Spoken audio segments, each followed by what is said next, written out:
Well, people calling for a supervised injection site in Ottawa brought their message to Parliament Hill today. They want a clean and safe centre for drug users in the capital, a place they say can reduce the spread of disease and prevent deadly overdoses. CTV's Claudia Cotillo was at today's rally. Claudia. Kimmy, the supporters of a supervised injection site say not only can it reduce the risk of overdoses, it can also dramatically lower healthcare costs and encourage some drug users to eventually get the help they need to detox. City help! Under attack! What do we do? Stand up, fight back! Armed with their voices and signs, their message is clear. Saving money and saving lives with consumption sites, we will survive. They are calling for a supervised injection site in the capital, a service supporters say is overdue. Just have a warm, clean place with available clean needles to use. So there's an obvious thing that people will be able to inject in areas that are much safer for them. Many of us here, we lost friends and family members. Former drug user Sean LeBlanc has been clean now for 4 years.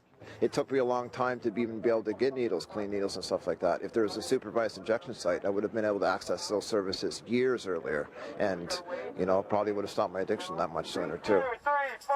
Supporters say without a safe injection site, drug users are at a higher risk of infectious diseases such as HIV and are more likely to overdose.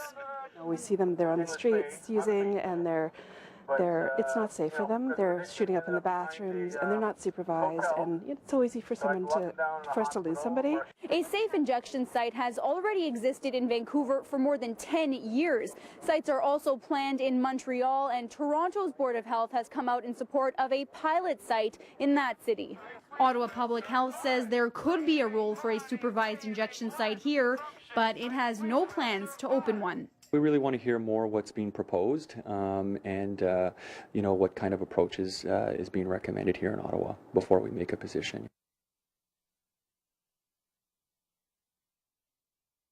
Even though there are no plans for a supervised injection sites in the capital, supporters say they are not giving up. They'll keep raising awareness about their position in the hopes that a centre will eventually open here.